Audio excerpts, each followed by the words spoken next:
Hi everyone, welcome to my wedding masterclass. In this class, I'm going to teach you other components of making a wedding. We're going to talk about table styling first. So when you arrive to the venue and you know where the reception area is, the first thing you're going to do is unpack your arrangements. Once you have unpacked them, you have to make sure that you retouch them. Some of them might lost some flowers on the way, maybe they just moved and have some holes, maybe you have to fix the neck of your vase. Just make sure that nothing is dead here and that you're covering the neck of your arrangement, also that there's no tape showing. And after you know that your arrangements look the way you want them, it's time to start thinking about the other components of a table. I love bringing bud vases or ceramic vases like this because they're very easy to do on site. And what I'm going to do is start placing some of these bud vases on the side, pretending this is a rectangular table that I have to style. I would recommend you that you know the layout of your tables because it's not the same thing to style one single table than having 4 tables together.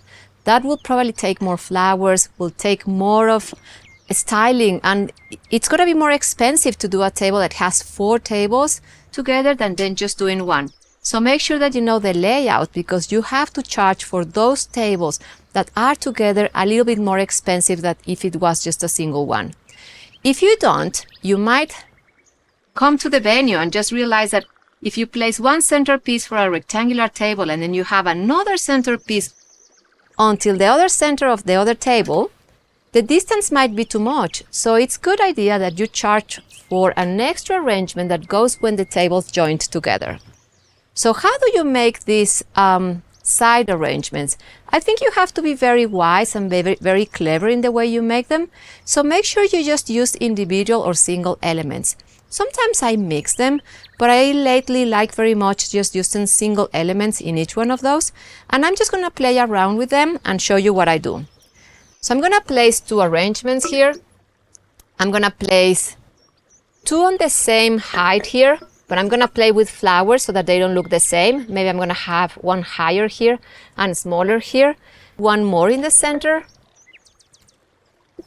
And I'm not going to use this one for now. Votives and candles are a huge thing when you're styling a table.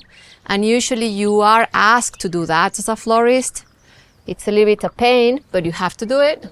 So you bring your votives, you place them. Make sure that nothing looks too symmetrical. It's nice to be quite organic when you're placing these things. So don't think too much about it. Just make it look beautiful. And fruit is going to be another huge element of styling a table. So let me start by making some of these individual vases. I'm going to play with this beautiful guavara rose. And you can do that quite quickly on site. Just make sure that you measure your vessel so that you don't cut it too short. So I'm just going to cut it here, place it here. I'm going to grab one more. So when you are doing them, make sure that you count the stems for these ones because even if they're very easy to make, they are flower eaters. They will have a lot of flowers inside or they will have expensive flowers. So make sure that they don't take a lot of time to prepare them, but they are something that you have to consider financially. Just gonna grab one more and place it here. It's gonna look a little bit heavy, but I don't care. I think it's important to make these ones kind of heavy because you are dressing a side of the table that has no flowers at all. Just gonna grab one more. Maybe one single one. Let me see if I find one that I don't waste too much flowers. Yeah, I think that's better and has more movement on the side. So I'm just going to grab this one, open it, and just place it somewhere, maybe here, just to make it a little bit more, with more movement. And then, very simple, don't think too much about it, just place it over there. And then I'm going to jump into this one. All this you have to do it quite confident. Don't think too much. Just do it on site. And for this one, I think I'm going to use my night silence. They're very beautiful. And actually, they will benefit from the fact that I'm going to cut them quite short. the hydration will go up faster. So I'm just gonna cut 3 of those, place them in this vessel. There's no way to go wrong with these ones because they're too beautiful. And move to the next one. I'm gonna move here. And maybe for that, I want something higher and more delicate. So I think for that one, I'm just gonna go for some of my silene, which I think it's gonna be beautiful. Or maybe I'll try some of my pom-poms. And I think it's gonna be some of this one.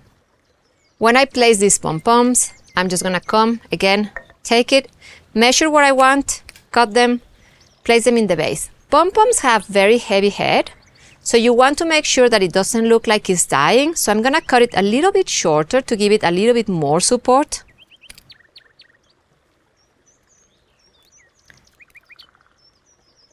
And I'm gonna grab one taller that has a little bit more straight line, and I'm gonna grab it and place it somewhere here. And I'm gonna place it here.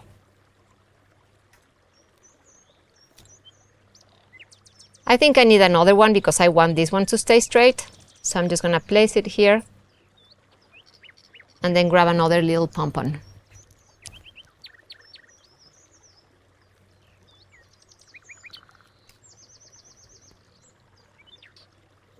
If you want them to look really straight, you can also benefit from using some pink frogs. There are some really beautiful small pink frogs that you can bring on site and just throw it inside and then just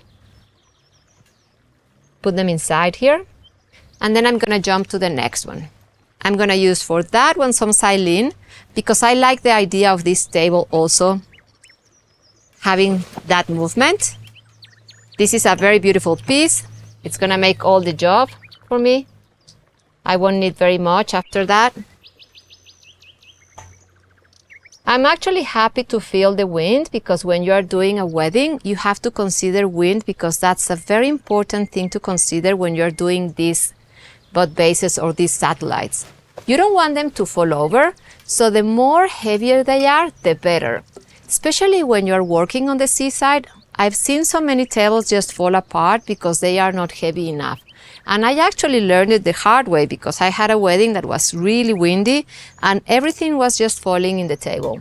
So make sure that you have heavy things, that you can put them in the table and they won't fall off as you go. And the last one that I'm going to do it with some of this beautiful guavara. It's a different tone for that. But can you see also the colors are just nicely going there. If I wanted to make this one with other elements, I could also mix some elements, but sometimes if I mix some elements, I just like to go maybe 2. The more elements, maybe the most will be 3 elements on a table on these bases because I want to make them quite fast on site. And that's going to be it. Maybe a taller one. One more. This has a very nice curve. Actually, I don't need to cut it anymore. It's just nice like that. Okay.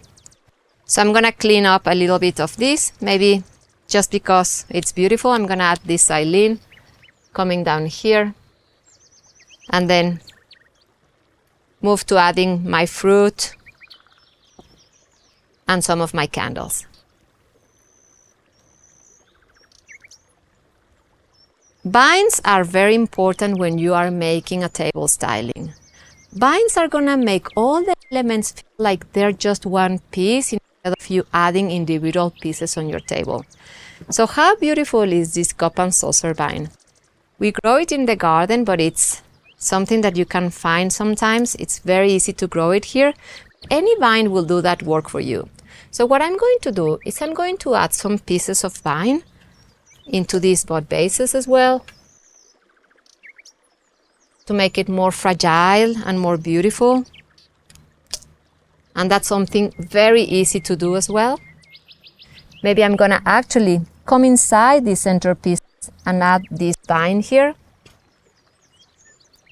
And maybe I'm gonna do the same here. Just come here, add this vine, let it touch the table. and one more maybe on this side. Now I'm gonna grab my fruit. And when we think about placing fruit on table, it's not just about coming and just putting some fruit here and there. You have to think of fruit as an element that is joining and connecting all the elements in a more beautiful and unexpected way. So I like to use pears, just two, maybe two on one side, maybe one on this side. Use some of the leaves that I have here to style them, just there. I love using different types of fruit, just spilling out of the table.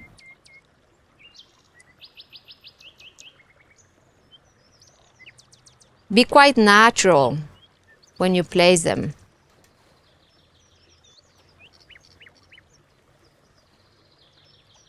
And it would be nice to have maybe one here. Sometimes you can open the fruit, but if you do that, just make sure that you are not in a very hot condition. Maybe you would do that more for table styling in a closed area, because if you have flies, that would be horrible. So sometimes I open fruit, sometimes I open pineapple, sometimes I open the papaya, and people love to see the texture of the fruit in the table styling. If you are doing this and they have a tablecloth, they have beautiful linen, you have to make sure that you dry the fruit before you place it in the table.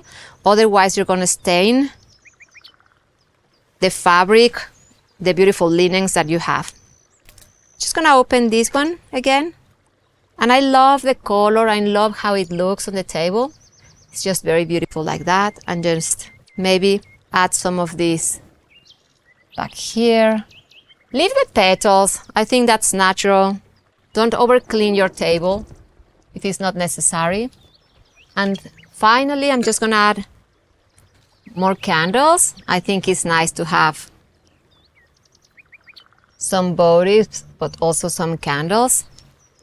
And they don't have to be exactly the same. You can have maybe two on this side, maybe one on that side.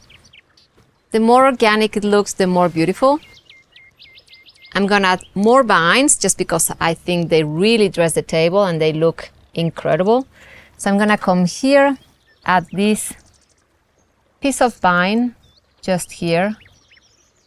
I'm just gonna add maybe a few more figs just here, and maybe one there. Okay. All these elements, you have to take them into account when you are making your proposal and when you are making your numbers.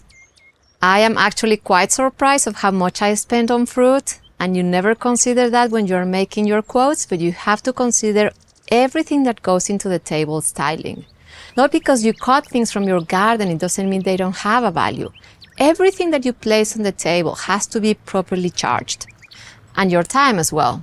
So when we're doing this, we have also other elements that involve a wedding. We have bars, we have cocktails, we sometimes have after parties, and you might wonder how you do that. I would recommend that for cocktails and for after party arrangements, you don't waste a lot of energy and a lot of time. So you're gonna do exactly the same that I did here. You're gonna have more vessels that you go and place in your cocktail tables individually. So that will be going in a center in a cocktail table. And it's nice to play with different elements. So I have this in a cocktail table. Maybe the other cocktail has just xylene. Maybe the other cocktail tables have that guavara. So it's exactly the same principle. You don't want to waste a lot of time, a lot of energy. You just have to deliver something that is beautiful.